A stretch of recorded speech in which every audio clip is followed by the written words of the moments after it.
Hi, thanks so much for watching once again. So today I thought I will cover the question I'm actually very often asked as to how long should the ideal intro be? So it really depends on a couple of different things. So I'm just going to cover that. So first of all, very different lengths for a podcast and a YouTube channel. So two very different things. With YouTube, you have to be really fast. I mean, absolutely no space for longer intros at all. I would say 5 seconds at the most. You are looking at just a quick in and you are straight into the talk. The reason behind that is our attention span when it comes to the visuals in general is fairly short. So if we are turning in a video, how to do this or that, you want to get straight to the answer. So you're not necessarily interested to know, all the different ins and outs of what actually to expect in general in videos and channel and whatever. You just want to get to the answer. So very quick branding is needed then.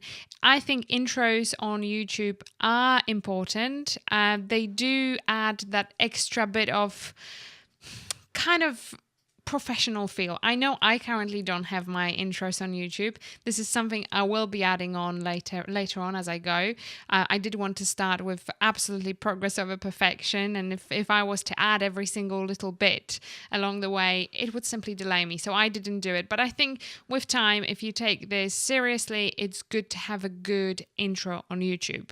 So no more than 5 seconds, kind of quick visuals. Perfect, you are done. Now, in terms of the podcast intro, I would say it will depend on how long your podcast is. That's one. And two, whether your podcast is established or if you are just starting. So, if the podcast is brand new, I think it is good to have an intro that very briefly explains what to expect to hear essentially in further episodes. And, I would say 20 seconds 30 top. I am not a huge fan of very long, drawn out intros unless they are kind of really engaging and they change fairly frequently. It just doesn't work. So fairly brief. I would say hi. Welcome to Audio Unicorn. I don't know. What else could I say? Something like, I'm covering the journey from zero to fully fledged audio producer or something like that, and then that's it, and you go straight into the show. Quite often, and this is a very common mistake, I see podcasters putting calls to action in the intro. That's a big no-no. So at the very start, you want people to actually listen to your podcast. You don't want them to go and subscribe or visit your website, sign up to your mailing list. At the point when they press play, the only thing you want them to do is to continue listening. So that's the job for the intro. It is to keep people engaged, keep people straight in your podcast, give them a tiny little feel as to what the podcast could be about. A well-produced intro will actually not only give that feel, but also give a good feel as to the style and kind of energy to expect from the hosts themselves. So, so kind of think about that a little bit. If the podcast is very well established, I think it is good to shorten it even further and maybe expand on the audio elements further down the line in the podcast itself. So again, it just depends how long your podcast is. If it is, say, a 30-minute podcast, I would say altogether, so this is your intro and outro and any additional audio elements, they shouldn't really be longer than a minute in length. So any more is just going to be a little bit too disturbing to the overall flow of the content, but also it takes away, I think personally, from the production. So I'm definitely a huge fan of fast, straight in, to the point. So just to recap, if you have an existing podcast and it has very well established audience, so you can see pretty much the same amount of downloads week in and out. Then opt in for a shorter intro because you want your listeners to kind of be rewarded with the content as soon as they can, and then introduce additional elements further down the line. So it could be, something like, quite often you may have something to promote, you may have a freebie you want to give out, so you could put little calls to action throughout the content. You can break up different segments. Simply, when you change the topic from, I don't know, if I was to stop talking about this and moving on to something else, that's a good point to insert a little transition there. So they don't have to be very long. I think generally maybe 2 sentences at the most. Think of kind of constructing the sentence well and clearly, speaking out what you want to communicate. So that's important. And ideally, you want to leave any call to action to the outro. This is where the best place for it is.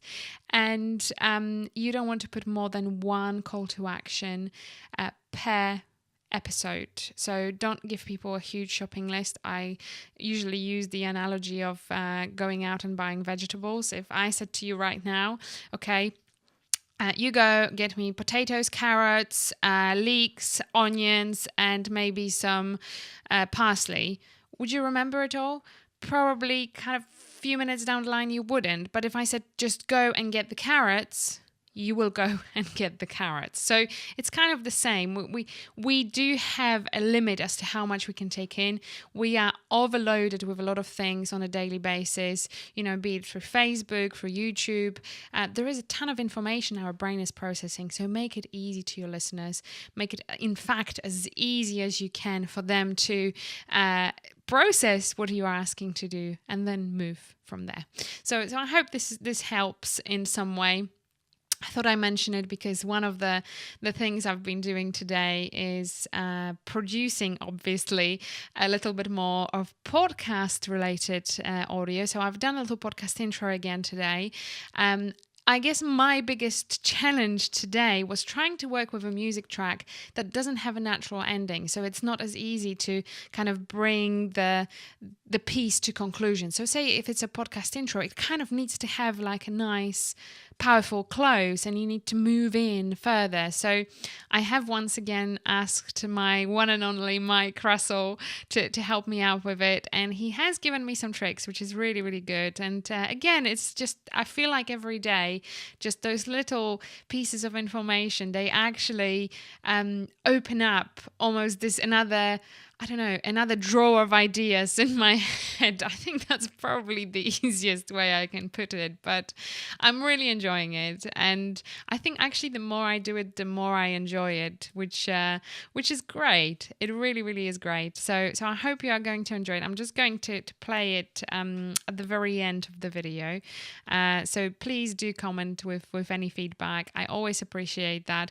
But the very one thing you can do to help me and to Audio Unicorn right now is actually hit subscribe on my podcast. So I'm going to put the link to the podcast feed, so you can just click subscribe. It would be absolutely fantastic if you can do that, and then you can enjoy all of this in the audio form too. So that would be brilliant. Thank you so much for tuning in, and I will be back with some more Audio Unicorn goodies for you soon. Bye-bye. Let's See Where It Goes, the podcast with Rich Fulton.